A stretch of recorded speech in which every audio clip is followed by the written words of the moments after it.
Good evening and welcome to the studio this evening and more engraving. This might be a short stream. What I'm going to do tonight is do a couple of seaweed fronds perhaps on there. So I'm going to take that out because I said I want to get it covered in glass. We'll put it underneath because that way I can still get some black from it.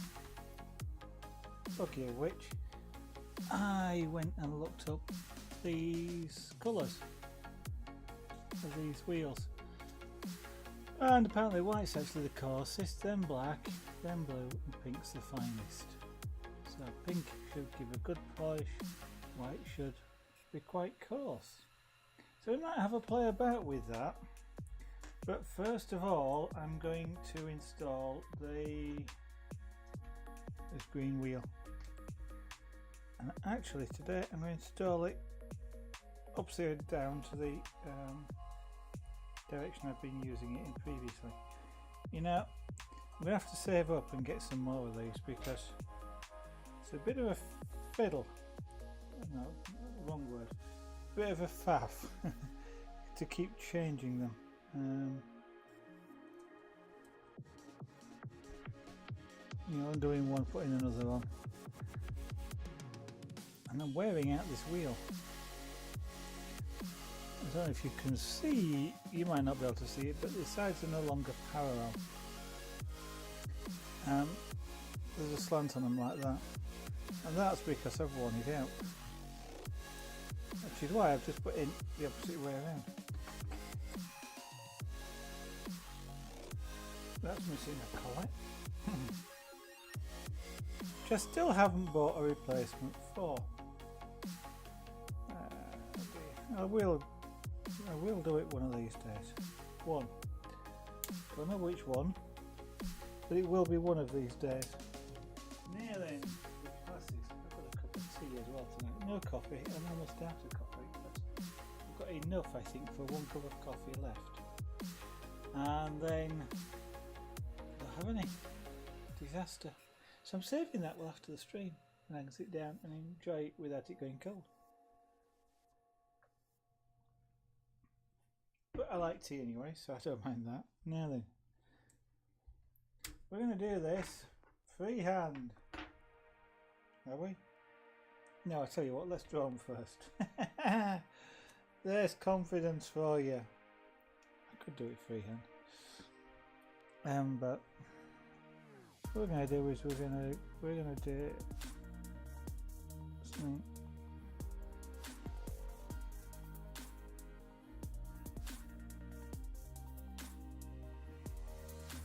like that, I think.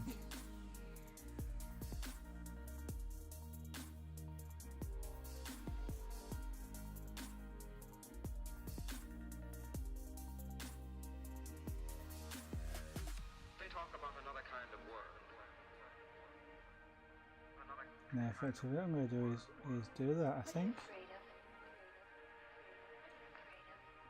Yeah, that looks okay. Now what we're going to do, we're going to bring this down here like this, and then what we're going to do is we're going to stipple this an awful lot, like that, to resemble sort of a grass, a sand bottom, a sandy bottom. Right, so get the right foot control, which is that one. Turn the fan on. This is going to create a lot of dust.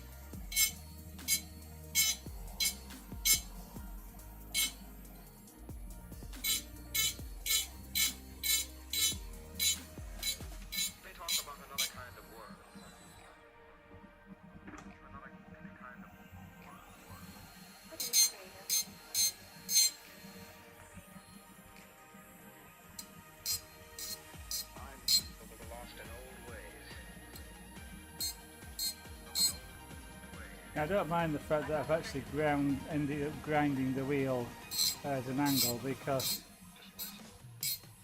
it means that by tipping it up like this, I'm working with more of a point.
Now, the only unfortunate thing is I really should be wearing a mask.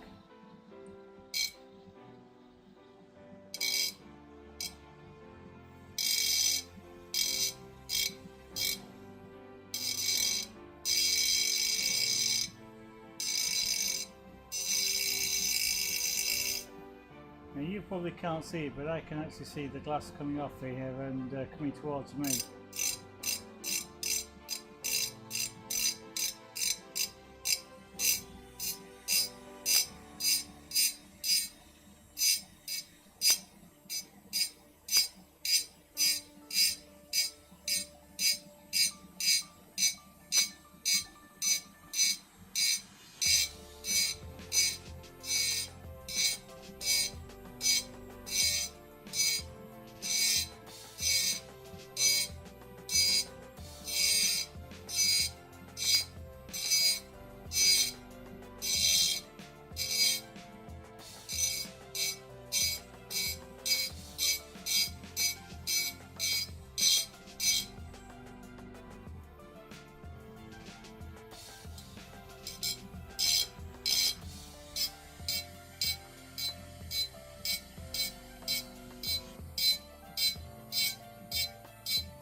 So I'm keeping, you'll see me rotate the glass, and that's to keep the scratch marks along the length of the front.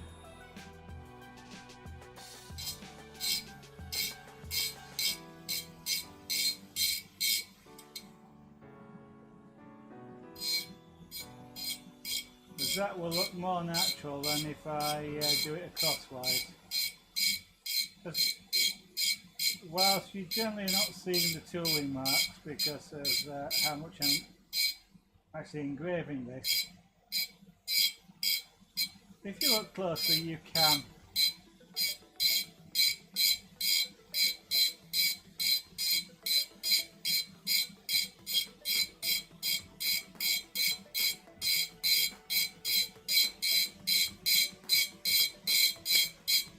But it's just kind of like a habit to get into.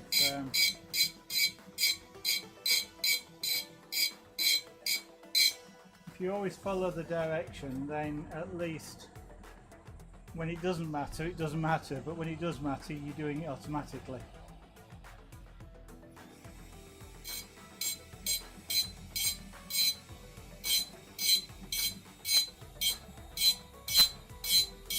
Now just switch grips on the tool. So I'm actually only really holding this quite lightly.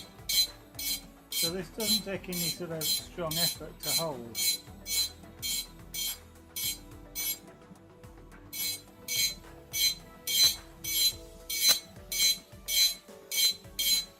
kind of one of the advantages of it. It's a relatively light tool.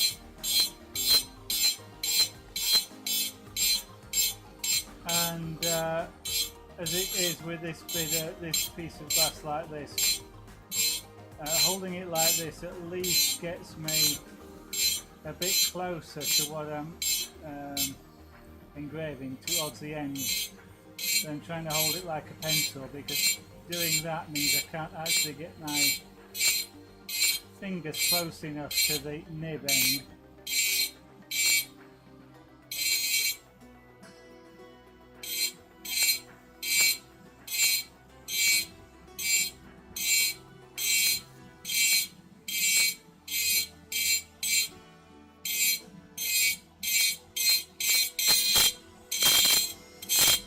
That's come loose.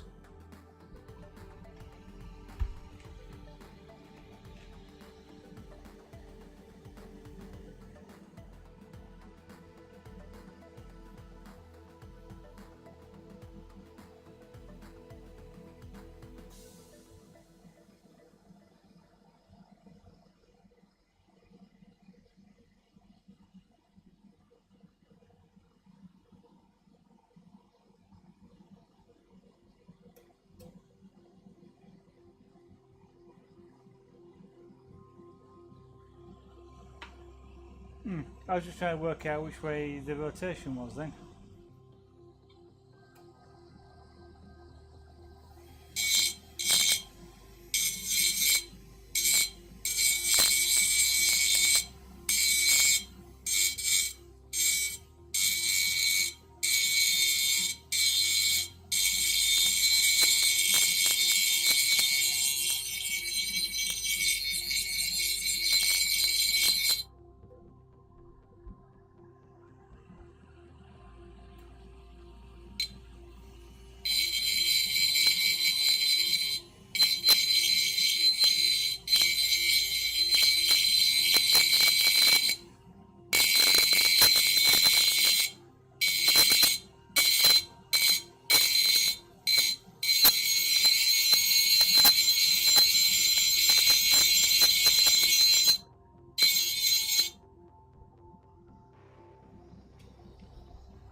Right, so there we go, one front. I'll now do the other one, but then we'll see about shading a little bit just to highlight the fact that one's behind the other.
saying a great deal tonight, mainly because above the noise of the engraving, it's quite hard for you to hear me.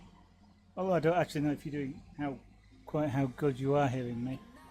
But also it takes a fair bit of concentration. But I can.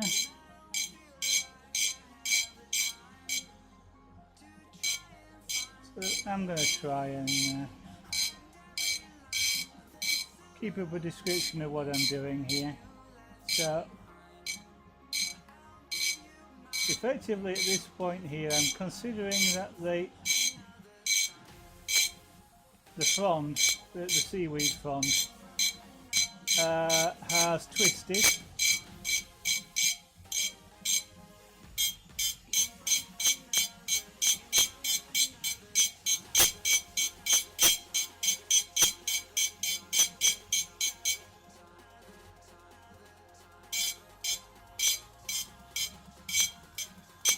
There we go. Trying to just get it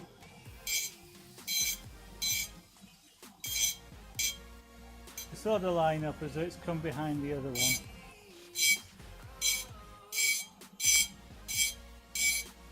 And as it's twisted, what you'll see is the edge of the frond. Of course, is a lot thinner than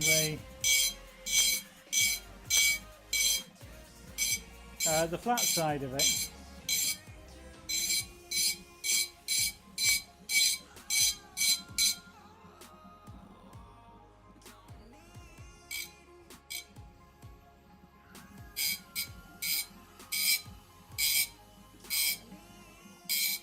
There we go.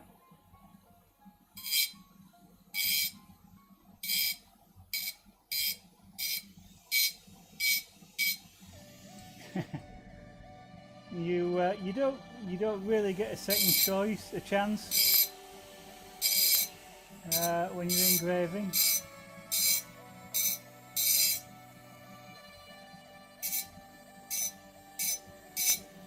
So you can hide problems, mistakes if you like, or things that didn't quite occur as you expected them to, a little bit anyway.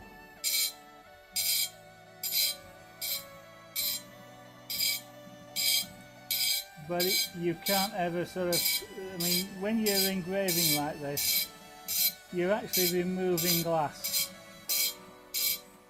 So even if you polish the glass here where it's white,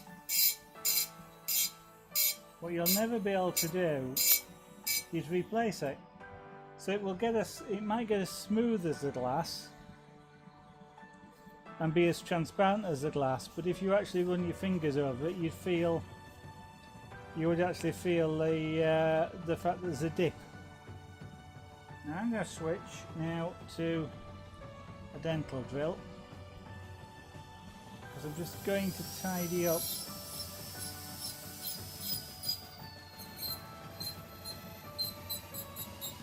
a couple of lines.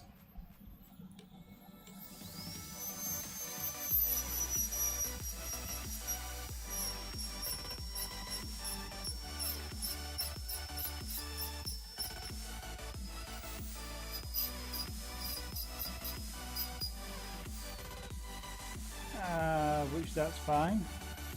And now I don't want to do it with this, so let's see.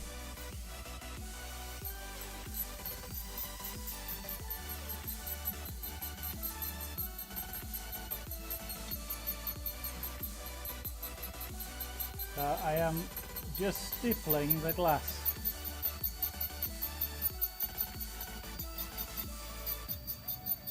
So I'm using as much of the side of the diamond ball as I can, because that way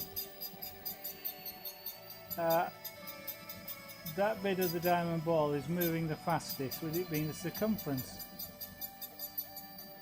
and therefore at any given speed I'm getting more cutting power at the circumference than I am anywhere else.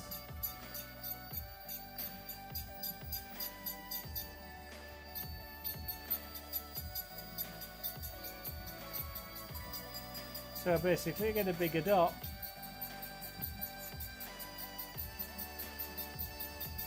I just trying to be random.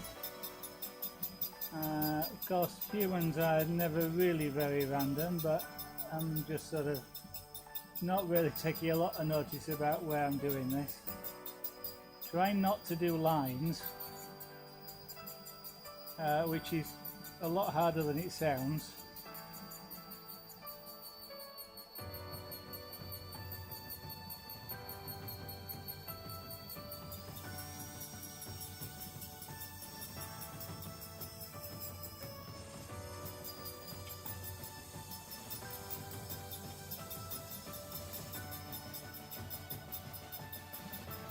So I mentioned the dentist drill, and that's what this is. It is a dental drill. It's used more in dental labs than actually in somebody's mouth. Those tend to be right-angled handpieces that get used orally. These tend to get used in the labs, or if it does get used in a surgery, it's used sort of outside. And these tend to be used for modelling teeth or you know, similar oral objects. So in a lab, these would actually, you know, this sort of tool would actually be used to carve the teeth.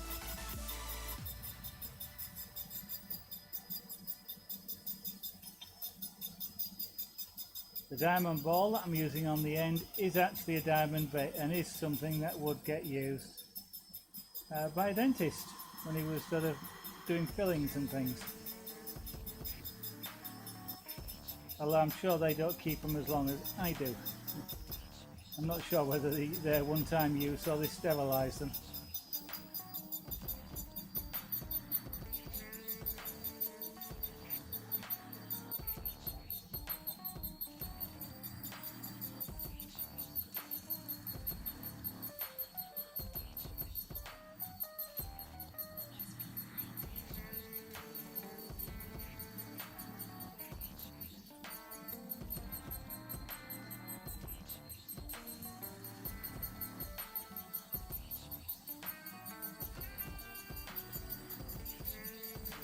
So I'm going through an awful lot of air just now. I mean, these, after it sounds, these air tools possibly use more air than sort of, you know, air tools that you might find in a garage. It's spinning this drill bit, or this diamond ball on the end of here. When I power it up to full power, the speed of this is somewhere between 250 and 300,000 RPM. And it's been driven by an air turbine.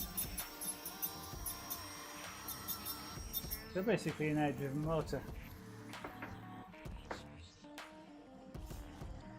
There we go. So we've got something that ideally sort of you might consider represents sand, or a sandy bottom. I'm just going to grab a drink.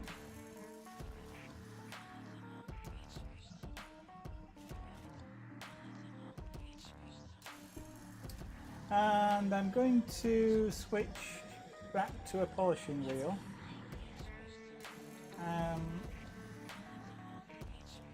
He says, thinking about it. Yes, I'm going to switch back to a polishing wheel. I'm going to switch back to the black one, so a reasonably coarse polishing wheel.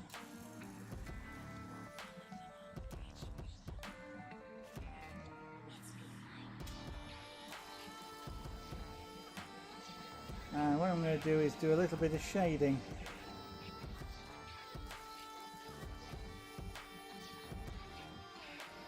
Now with a handpiece like this, whatever you do, you don't put a screwdriver in and turn it on to tighten this up.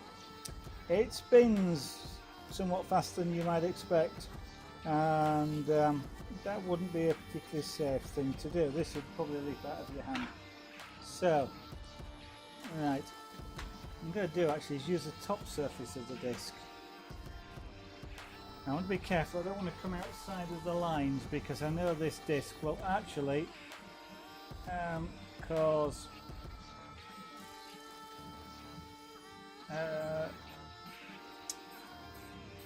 well, it's a polishing disc, which means it's abrasive, and I know that it will actually scratch the glass, is the word I was looking for.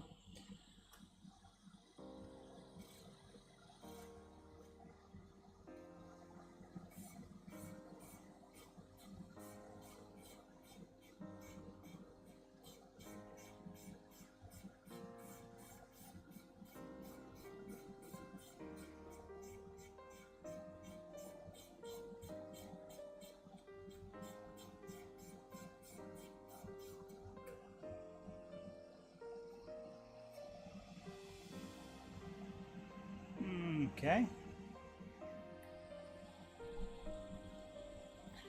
So, yeah, that's sort of visible. By creating a shadow there, you create the impression that it goes underneath the other frond, because the shadow, why else would you have a shadow?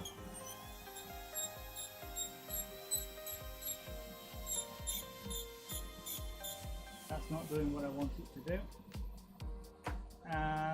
So I'm just going to switch out the polishing wheel for another stone, but this time a flame-shaped stone. So it's a football with a point on it.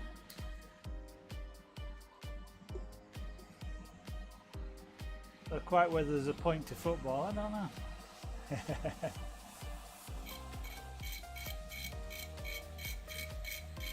Now the dental bait was actually not creating as rough an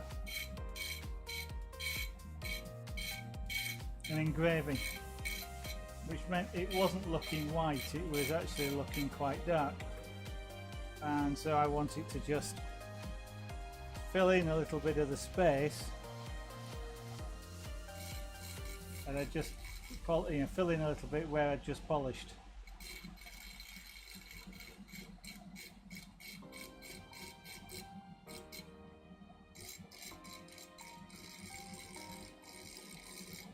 So the point on the football shape is there to do what I've just done, which is actually to create a to work with a point. It gives you a very sort of sharp point that you can work on.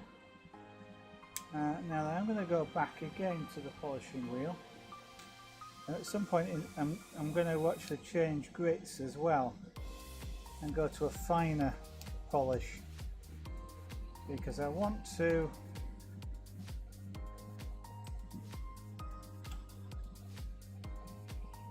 create a slight grading there. And also need to try and do this really carefully, but where it twists here, you will also get a shadow. And I want to actually put that shadow in here as well.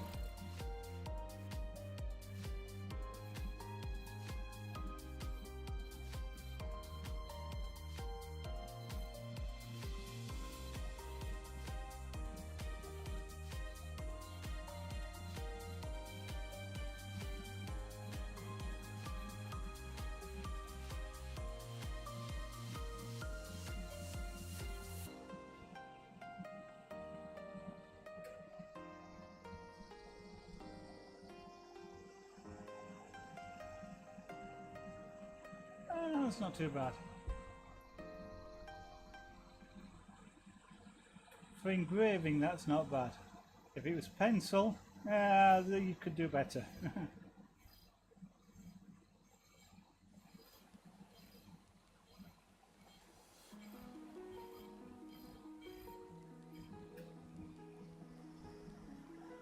Okay, so that's not so bad.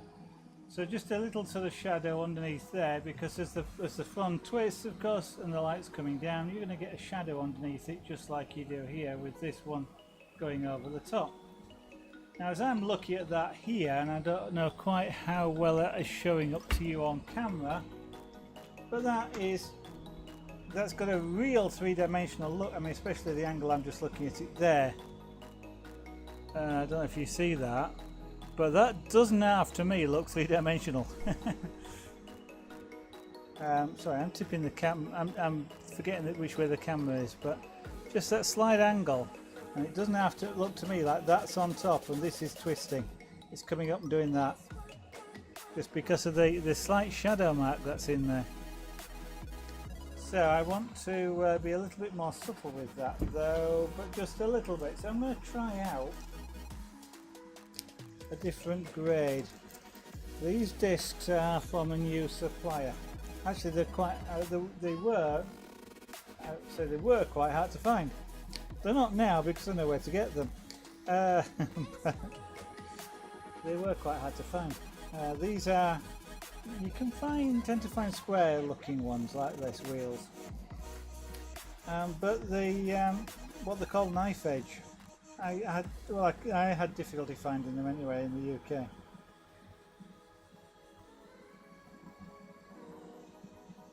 Now, however, I have a supplier. So this is the next grit down in terms of polishing.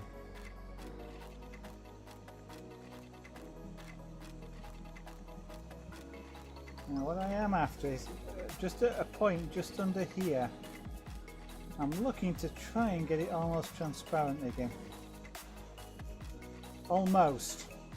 I don't actually want it transparent. I don't want it to look like glass again, because then it will look like it's been cut as the frond, and that's not what I'm after.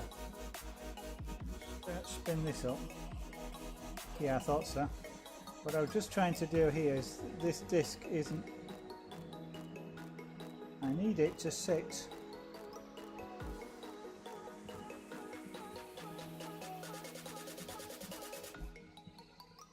So ideally I want it to sit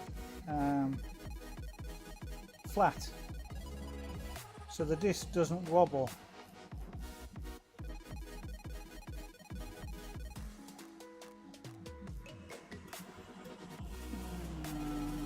This one isn't going to do it, is it? If it wobbles, it creates. It's got a bigger. If it wobbles backwards and forwards, it's like you're rubbing backwards and forwards, and it takes up a bigger space than if it's just running in one, perfectly in line. Then I get a very fine line that I can use. But at least until I wear the edge off, anyway. Now this is what these are made out of. Basically, it's like a latex or a rubber compound, which is then impregnated with the polishing grit. So even as I wear this down, it still polishes because the grit's embedded actually into the compound of the wheel itself. Now then, I'll spin that. No, that's not going to be any better, is it?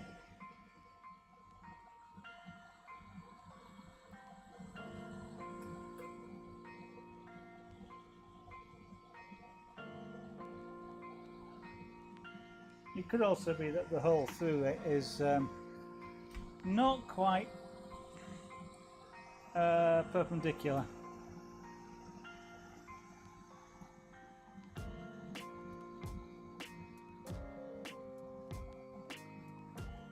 Which is possibly the case given that the way I can feel it bouncing.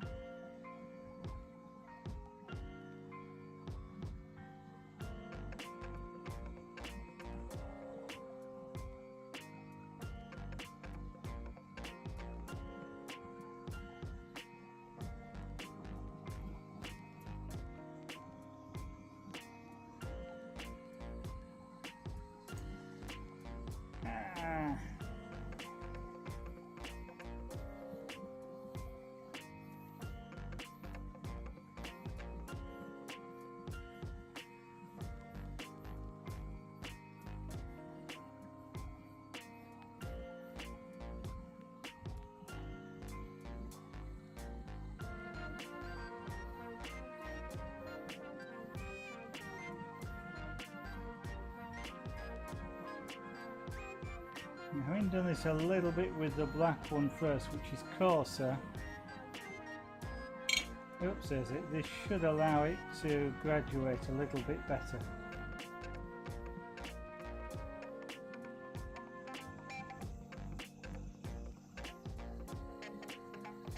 And actually, I'm not sure.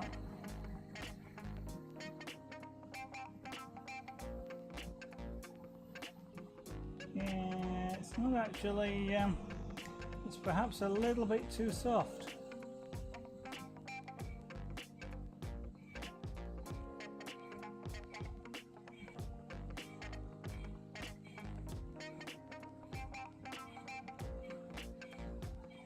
I'm just concentrating here on trying to stay exactly where I want to.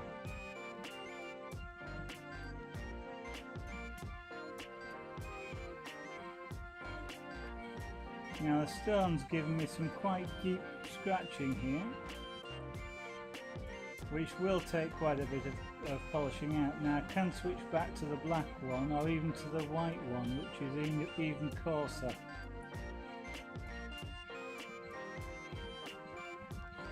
And that may be something I'll actually have to resort to polish out some of those scratches, but let's just see. So I don't actually want to lose them all.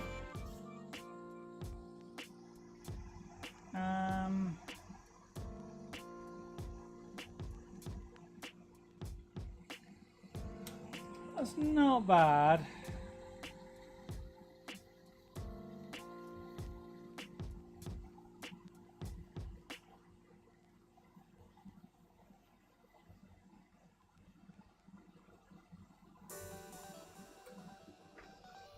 And now I have actually polished a little bit of this from palm leaf away, so what I'm going to do now is put the flame shaped tool back in.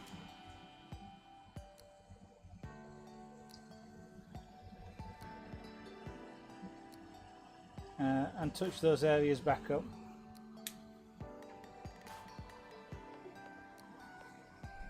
Which of course you can do. You can polish it and engrave it again, and polish it and engrave it again, and you keep doing that until you get what you're after.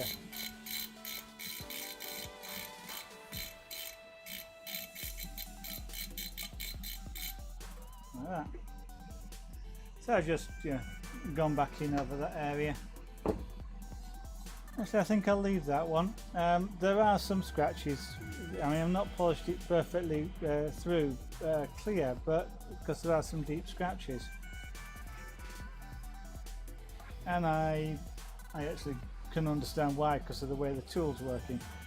But that's the fact that they're there means it sort of, you can see it continuing. If it was a line across, it really would look like it was cut, and you'd lose that 3D effect. And also the fact that I followed with using the tool, all the scratch lines from the tool are along the line of the frond. So, and this one's this way. So when it crosses here, because they're at different angles, and this one continues through, even though there's no shading or anything on this one at this point here, this one looks to be in front because you've got the continuous sweep of the scratches that you can see, and this one's interrupted. But it looks really good to me, does that here. So what I'm going to do now is get some isopropyl alcohol, or isopropanol. Isopropanol, yes. Quite difficult to say. And I'm going to now just get rid of the black, black paint, and the squeaking, if you hear it, means that I have thoroughly degreased this. That's what isopropanol is often used for, as a degreaser.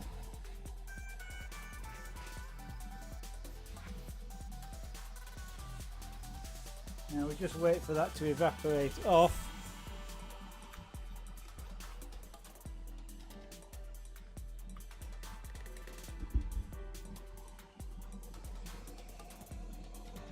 and then we have that finished side.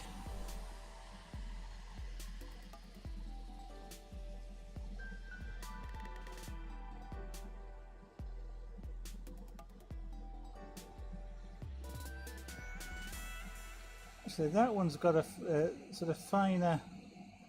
This one's got finer engraving than this one has, and that also is contributing to the fact that making it look a little bit darker, and therefore contributing to that three-dimensional look that's there.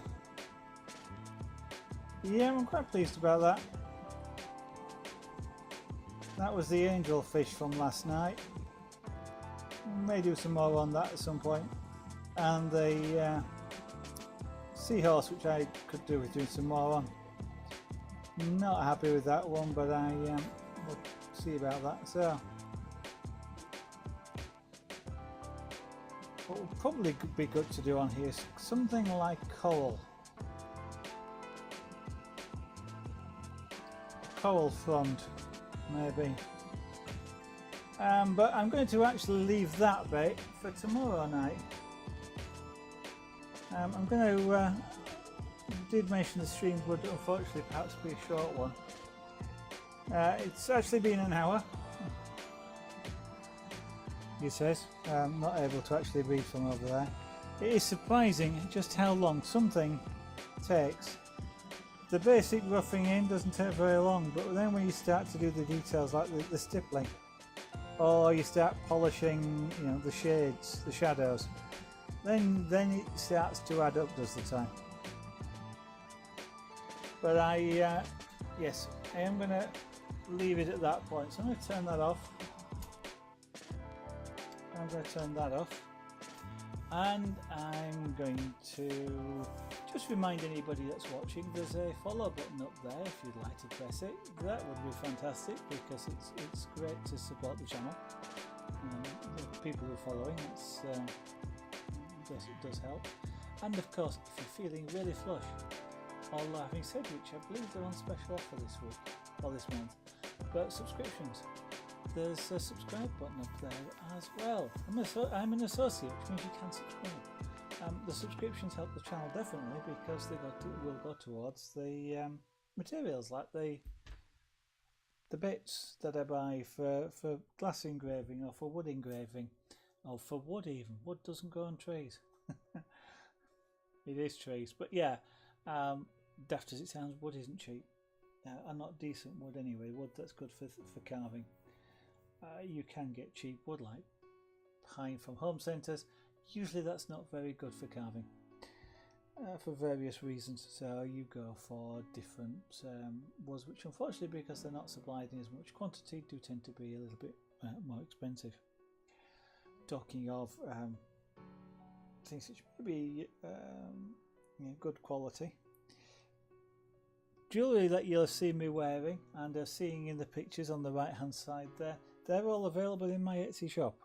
Everything that you see so far, either on my wrist or in that window there, has been made on stream. And so if you want to potentially purchase one of those or buy one as a present, Christmas is coming up soon, they're great presents, then take a look. There's aragonart.etsy.com. The URL is at the bottom there in the blue box. It'll be on the end plate in a minute as well. If you would like notifications, whether Twitch gives you them or not, you can get them through Twitter. I do tweet when I go live, and odd things like new videos which go up onto YouTube. I am gradually uploading the archive since I started streaming back in 2015. March 2015, I think.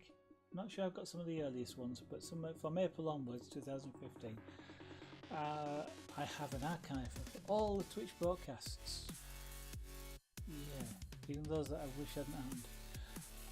I might not upload those there, but they are all gradually being uploaded onto YouTube. So youtube.com/Saragonart. You can find them there if you'd like to take a look. I'll be warned, the broadcast style back then was somewhat different, and for some reason the microphone was really loud. That's probably because I was using a headset mic. Don't like wearing a headset, so I'm using this desk studio mic here. but unfortunately, well, fortunately, I guess the sound's a little bit less raucous. You don't have to turn it down. And they are in real time. There will be time-lapse videos going up. Once a video series is finished, I'll create a time-lapse for it. But at the moment, each of them are getting uploaded. They're real-time videos. So a 2-hour Twitch stream is 2 hours that you can watch if you want to do so. Of course, you can fast forward through it if you want. I'll not watch it at all. But he will, greatest leader of creativity. Well, I thank you for the comment, Nakamura, for the compliment, Nakamura. I'm not sure I would. I'm not sure I would 100% agree, but I do thank you for the sentiment. That's great. Unfortunately, as I don't know if you have been watching, but unfortunately, I'm finishing early tonight. I've got some other things that I need to do, including uploading some more videos. But we did, in case you weren't watching, I did engrave this side of the coffee jar tonight, which is a couple of seaweed fronds in sort of to illustrate sort of three-dimensional effects, or when you're engraving, so that one actually literally looks to go behind and twist as it comes up.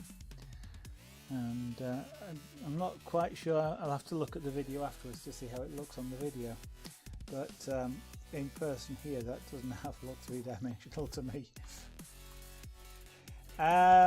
So the let's see, YouTube, Twitter, yeah, I think that covers about everything. Of course, on my own website, of course, as well, zeragonite.com. What that website's got on it is a little bit more about about 4. I think it's about 4 out of the 5 of the usual things that I broadcast are on there. I will get engraving on there at some point. Too much to do, too little time to do it on. But for the crafts that I do, you will find on there a little bit more about them and about some of the pieces that have been done, some of the pyrography, for example, or the punchcraft. You'll find out a little bit more about the individual pieces as well that have been done on stream. So I'm going to say to everybody that's watching, and is that number real? It possibly is. It always happens, doesn't it? Yeah. Everybody, well, lots of people start watching when you're just about to shut down. But for those of you that are watching, thank you very much. I should be on again tomorrow night, hopefully by about between 7 and 8 p.m. UK time. That's 1900, so it's 1800 to 1900 GMT UTC. What was it now? That's going to be about 21.5 hours time. 22.5 hours time. Oh, I can't do the maths. Not at this time of night. Thank you. Have a great evening, morning, afternoon, wherever you are. Bye for now.